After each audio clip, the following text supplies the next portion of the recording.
persevering died defeated and at less than half health. Making our way to Evergrande City, we could actually get another encounter using the Super Run. A course love and a catch-in named Delia. And at the Poké Center PC, I had a heck of a time planning out what final team we should bring with us given our encounters. But ultimately, I decided to take Tropius over Survivor and press on.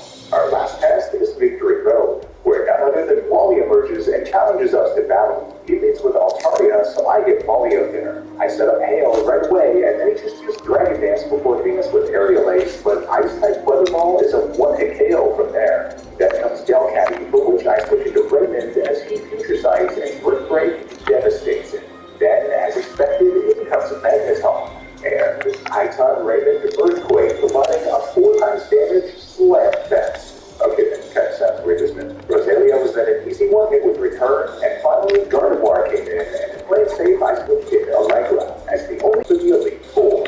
First is Mickey, the Dark-type trainer, and, well, the only thing we really need to worry about was my Intimidity, probably meant to give him away to counter fighting types, but Raymond not only has identical sand attack, but also has Hyper Cutter, so Intimidity has no effect. And we could proceed this week through his entire team with super effective Brick Break.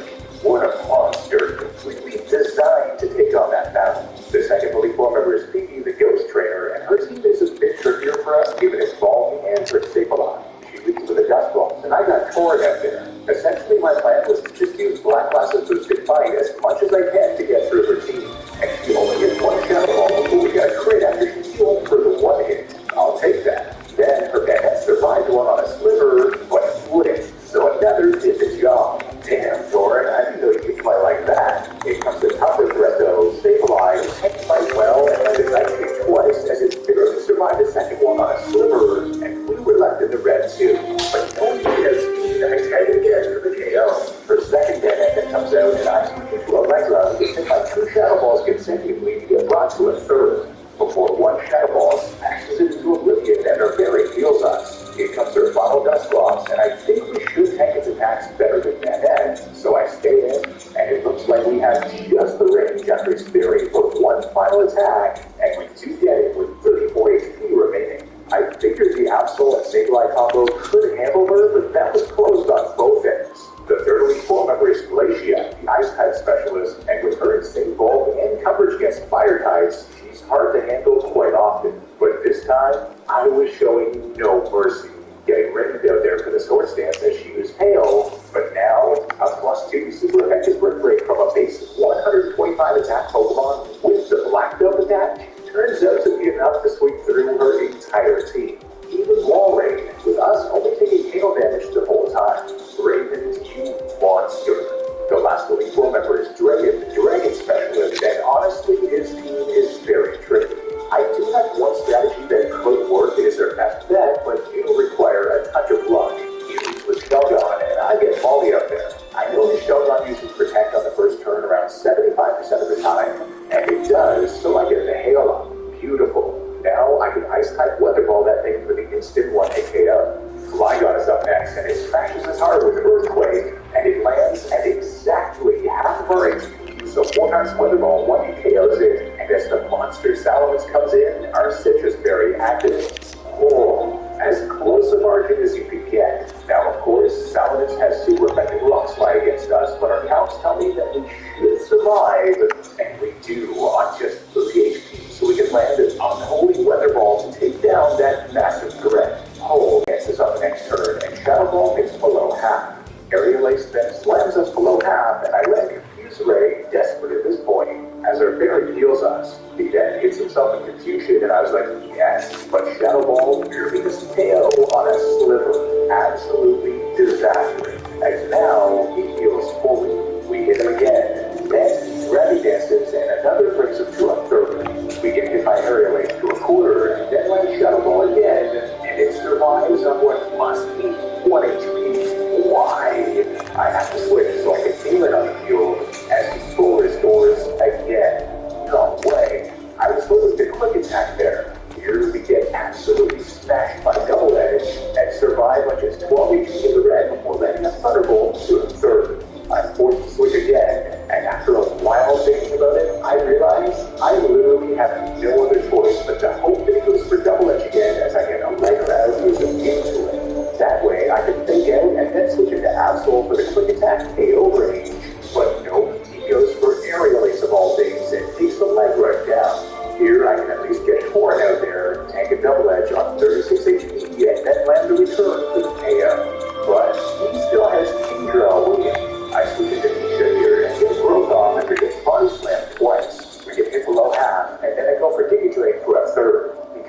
recovery brought us above half, our barrier doesn't activate yet, then we get hit again and paralyzed. And we can't move. Event dragon dances, and we stay paralyzed again. Not good. I have to hope that we can survive one, and we do in the red, and then land another to a third. Now the problem is, even if I switch to red, we risk the paralysis. So I ultimately decide to stay in, hoping we can survive, make it through paralysis, and get the range, and we get the trifecta, achieving the long-awaited victory. That was insane. I mean, just look at our team. It is hurt badly. Well, it's time. The final battle of the champion of the Howard region, Wallace the water expert. With as much planning as I can muster, let's do battle. He leads with Whalelord, and I get Galen out there with the magnet attack. I wouldn't have been worried here, but surprisingly, a single thunderbolt takes down even a lonely Pokemon like Whalelord. And here, I was unsure if he said it was Cash or Gyarados, since they both have an earthquake, but it's Gyarados. Yes. That means we can instantly shut it down with a 4x damage Thunderbolt. Beautiful. Now, as Whiscash comes in, I can switch it to Baiting the Earthquake Immunity. Oh man, quite a start. This thing can hardly hurt us, so I want to KO it with a crit 4x damage Giga Drain. Then, in comes Milotic, a defensive beast with Ice Beam of all things. But I know we should be able to tank one, and we do in the red, landing a Giga Drain for not much damage. Here I switch to Galen, tanks Ice Beam for a third, then Thunderbolt smashes him to the red before he's buried, and he lands a Toxic on us. Not too bad though, as we can hit him again to take down a huge threat. Then Tentacruel comes out, and wanting to preserve Galen, I make the decision to switch to Raymond. And Sludge Bomb does a quarter, but also poisons us. Regardless, we can land a single Earthquake for the super effective KO. Then, in comes his final Pokemon, Ludicolo. And at this point, I am really kicking myself for not teaching Raymond the aerial ace. I have to switch, but we are running out of options, so I go into Leech. You see, he can't Leech Seed us, and only has Grass or Water moves otherwise, so I get to Giga Drain as much as I possibly can, with the range cutting it close every single time, and we end up getting up to a third with us in the red. Now, having stalled out his Giga Drains, I have to hope he doesn't crit us with Surf as I switch to Torrid, but he goes for Double Team instead. We just need to hit one move through his higher evasiveness, and we do, landing the return for the final KO and the victory. We did it. We became champion of the whole region in quite a tough league run, but the challenge is not over yet. One final test remains. With an empty team slot, I now decide to bring back an old friend of ours, Kai the Torkoal, to try and close this out. Traveling deep into a hidden section of the Meteor Falls, we encounter the true strongest trainer in Owen, the former champion, Stephen Stone. Having come up with my best plan, it's time to do battle. He leads for the Strawberry, and I get our newly returned Kai on the field.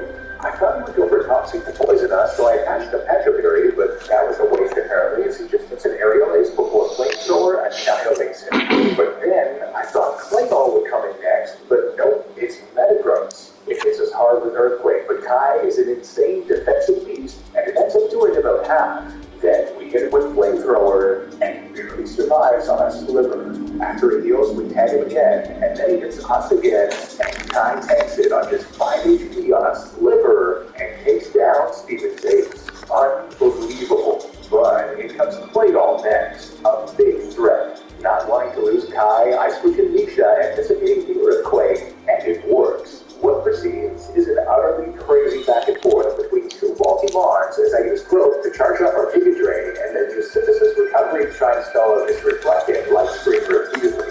And eventually we freeze him, but to no avail, as we barely did KO after light screen went down, and he defrosted and confused us right away, followed by him full restoring.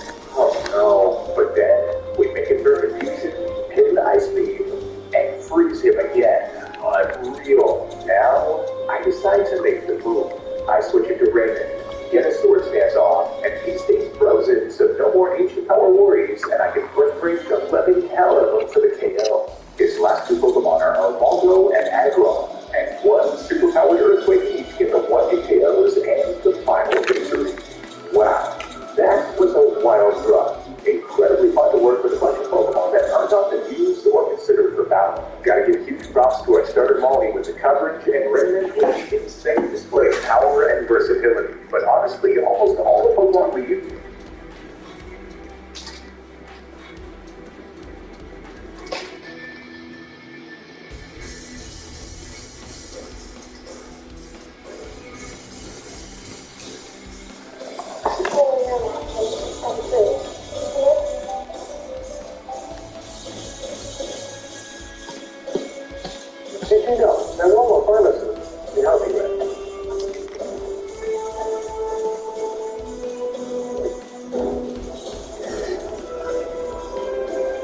ourselves an update, and it comes to us via Pierre LeBrun. Today we're heading over to the Edmonton Oilers and talking about their goaltending situation, because even though the entire Jack Campbell sweepstakes was maybe the biggest deal in hockey, let's say a month and a half ago, even though it's kind of died down as of late, because the Oilers have started to win games and their goaltending is not looking like as much of a problem anymore, we still have more things to talk about when it comes to Campbell and his progression, because this story, hey, I mean, it's going on until 2026, 2027. The guy signed on for a very long time. So, our update today comes from Pierre LeBrun on a piece published on The Athletic from earlier today. LeBrun writes this: the decisions behind the Oilers' turnaround and what comes next. Catching up with GM Ken Holland. Now, article is going to be linked in the description if you want to go ahead and read it, because of course it is, but it's The Athletic, so we're not going to screenshot this. Instead, we are going over onto NHLTradeTalk.com, because Jim Parsons went out there and summarized this individual piece. Take a look at the title of this article. Insider has painful prediction about Campbell's future with the Oilers. This will also be linked in the description. When asked about the future of goaltender Jack Campbell in Edmonton, GM Ken Holland said this: I'll watch Jack Campbell, I'll work the phones, I'll watch our team, and ultimately between now and the trade deadline, make some decisions with our staff as to what we think we need to do. Happy with this current tandem of Stuart Skinner and Calvin Pickard, a decision needs to be made regarding Campbell. Is he part of this season, or is he not?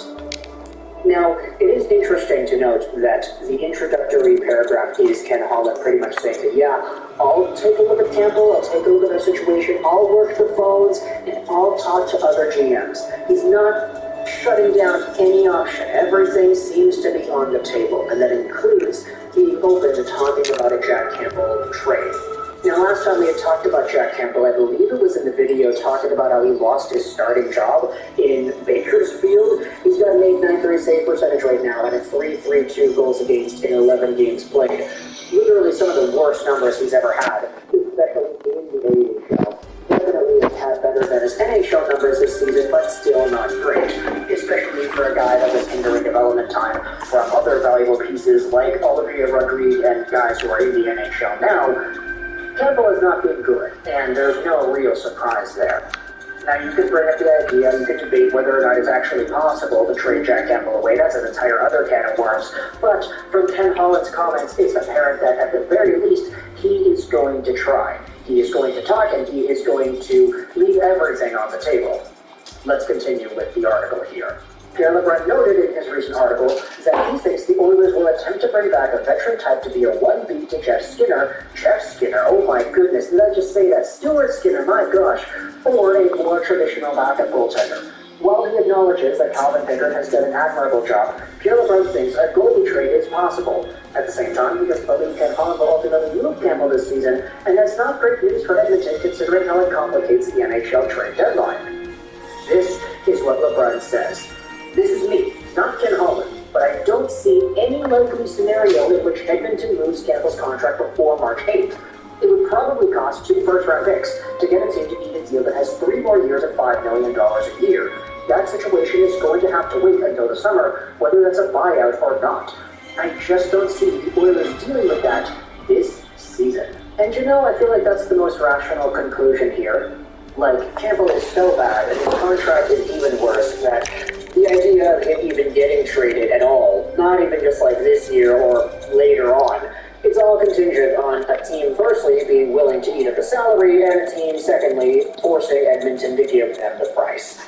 It's a big price, and you have to start asking yourself, if you are Ken Holland, is holding on to Jack Campbell worth it to keep 2 first-round picks that you could trade for other things elsewhere? Now, I know it's kind of like contradictory to think about it that way, because the Oilers would have so much more cap space to get other players if they freed up Campbell, but if you trade away 2 first-round picks, then, hey, you're losing out on capital that you could use to trade for these extra guys. You're not going to trade Campbell away I'm not trading him. contract that's $5 million. He's our top offensive player. Dolby's playing low. For Ken Holland at this point, it really is just kind of pick your poison. Live with both assets or die on a sword here. Trade Campbell away and potentially lose out on what assets you have you could use to trade away for other guys, or do you just keep Campbell around and try to find yourself trade elsewhere? Now, if the Oilers really wanted to go balls to the wall, they wanted to maximize everything for this year, then you could trade away 2 first-round picks and Jack Campbell, and then send away what other limited prospects are available there. Trade away Xavier Bourgault, trade away Raphael Lavoie, trade away Dylan Holloway, get guys who can fill in that $5 million in a good way. That would be kind of, a lot. But I think if the Oilers really wanted to try it, it's a possibility that they have now, especially considering McDavid and Draisaitl are not going to be around forever. They are expiring within the next few years. Let's go back over to the article. This is what Pierre LeBrun says. He points out that the stakes are high as they Edmonton will need to leave the room and be ready to up Draisaitl's deal by at least $3 to $4 million a season. And maybe that's the ultimate conclusion here. Maybe you should trade away those 2 first-round picks, get Campbell off the books, and then use the extra cap space just to sign Draisaitl. I mean, Leon is making $8.5 million a year, and he has been making this forever now. His first season on that was 2017-18. It's been 7-8 years of Leon Draisaitl providing such amazing quality play. Mark has 1 more year left on his contract. Multiple 50-goal seasons, and what, $8.5 million a year? Like, this guy's going to get a pay raise. He's going to get at least $12 million. Maybe, considering the Nylander got, I think Draisaitl is very fair to say he can get that too. They're in the same draft year after all, so they're in the same age range.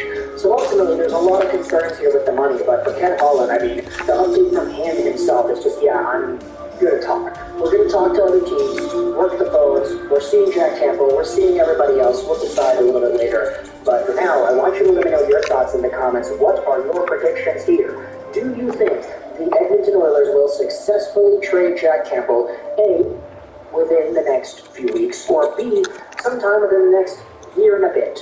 If there's a trade for Campbell sometime down the line, then let me know your thoughts as to when that's going to be. And do you think the Oilers will need to pay that huge price of 2 first-round picks to get it done?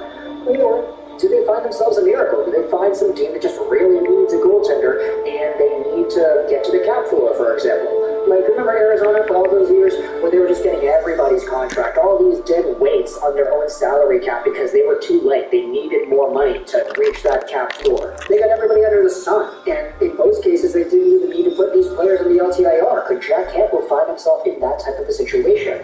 Hey, everybody in Chicago is kind of freaking out right now because that team's kind of wild. Everybody's hurt, and if you wanted to get a replacement for Mrazek or something, hey, maybe there is a Jack Campbell to be had, and maybe the price isn't as big if you're negotiating with a team like that, rather than if you're sending Campbell to, some other team that could just use him as LTIR fodder. So let me know your thoughts in the comment section below if you're an Oilers fan. What are your opinions about this Jack Campbell trade update? It's not looking good right now for the Oilers in terms of being able to trade him, but Ken Holland will be working the phones. That is what we have now learned. Thoughts in the comment section below. I hope you enjoyed this Actual sign on.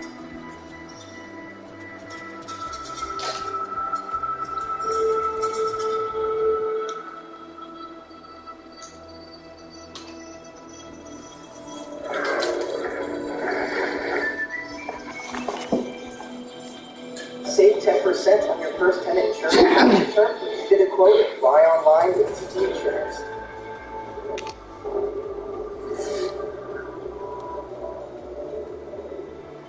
Okay, so this is going to be weird, but today we are talking about Laval Rocket news, and a guy who actually is a part of the Canadiens. He signed with the regular club on a contract, but he is playing in Laval. So today we are taking our sights over to the Rocket and talking about Nick Beaudin. And this is an interesting name because Nicholas Beaudin, if you've been interested in older draft prospects, you would have recognized this guy as an old first-round pick from the 2018 draft. 27th overall by the Chicago BlackHawks. There was a period where Beaudin was seen as a potential stud, as a point-per-game guy with the Drummondville Voltigeurs in the QMJHL. In fact, let's just go out there and read the scouting report just for the last year. Beaudin is a diminutive yet cunning defenseman that is able to use his size to his advantage. Yeah, diminutive is like small, little, that's kind of the word it means. I mean, he's 5'11", 168, so definitely not the biggest guy in the world, but diminutive, yeah, that's a big word for a small adjective. His mobility is all but elite at this point. He primarily uses his speed to open up passing and shooting lanes at the offensive zone. With and without the puck, Beaudin stays composed and in position, allowing him to analyze situations effortlessly and make those calculated decisions. Defensively, he is assertive and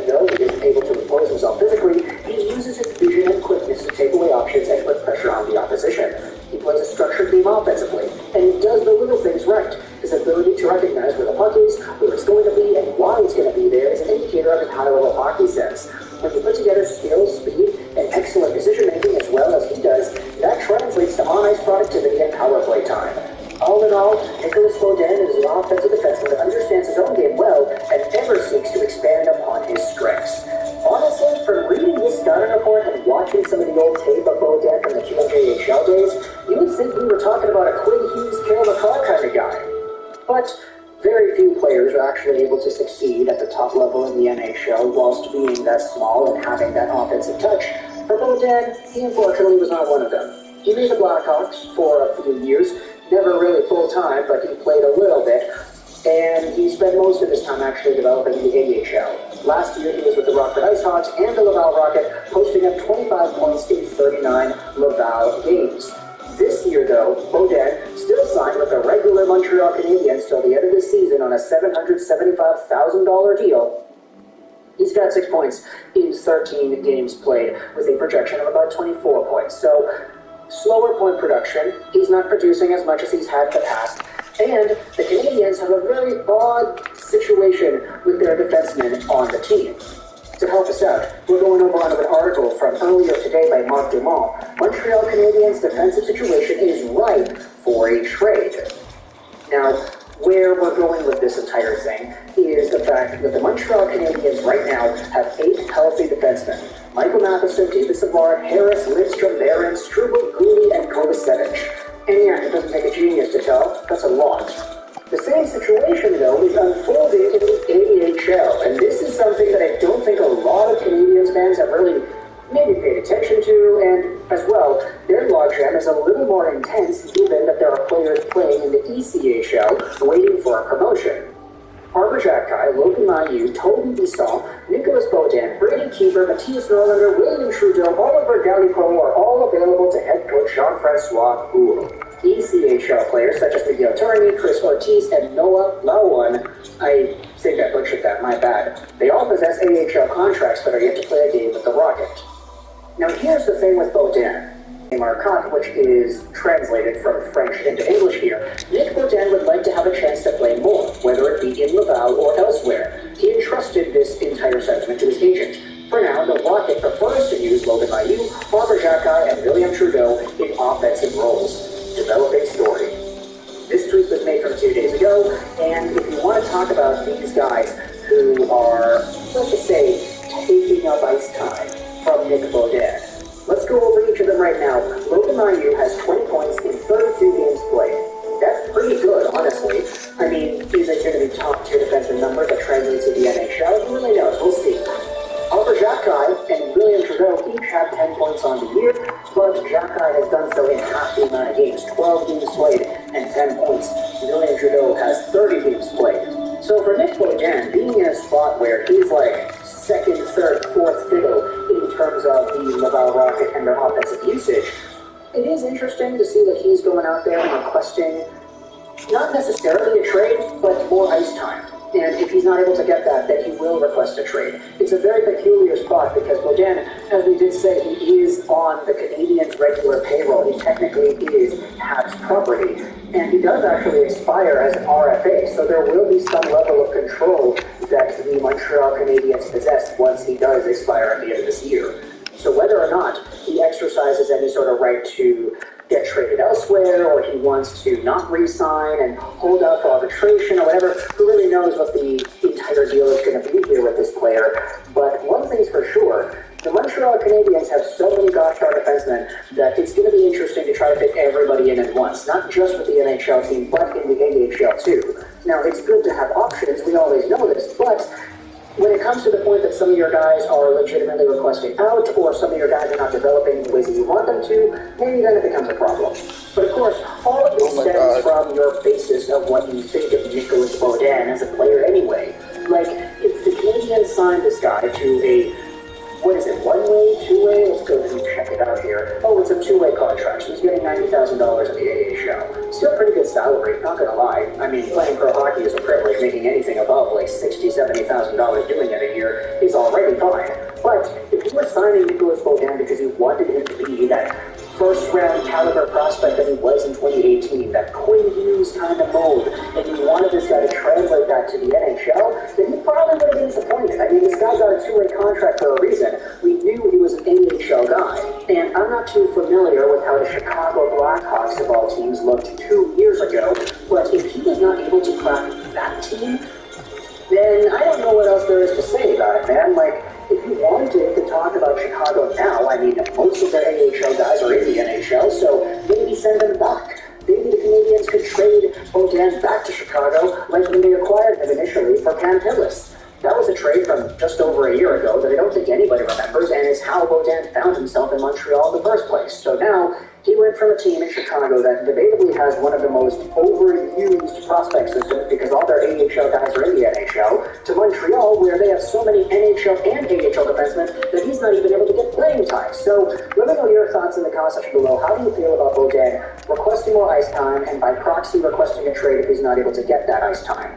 Does this interest you as a potential opportunity for the Canadiens to make a trade? Either they trade Beaudin himself or they trade somebody else away to accommodate for Beaudin's ice time request. Of course, the Montreal Canadiens coaching staff is not really too responsible for what happens in the AHL with their own systems over there. So whatever the Habs and Rocket do are completely separate from a team coaching point of view. Whether or not you think Beaudin deserves more ice time or not, that remains to be seen. If you're a fan of the Rocket, then let me know your thoughts in the comments. How does this make you feel? This entire conversation of Beaudin wanting out or wanting more ice time being placed underneath Arthur Jacquet, William Trudeau, and Logan Mailloux. Is it justified? Is it not? Let me know your thoughts in the comments section below. I hope you enjoyed this British Irish Rolls going on. And bye.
Oh wow, 72 points, damn.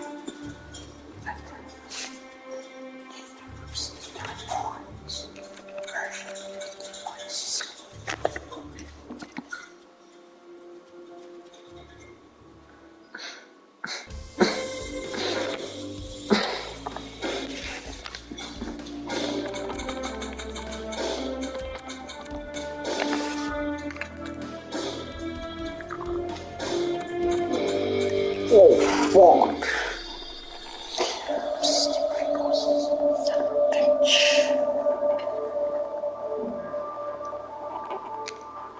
Oh, wow, he beat out Ovechkin when it comes to goals.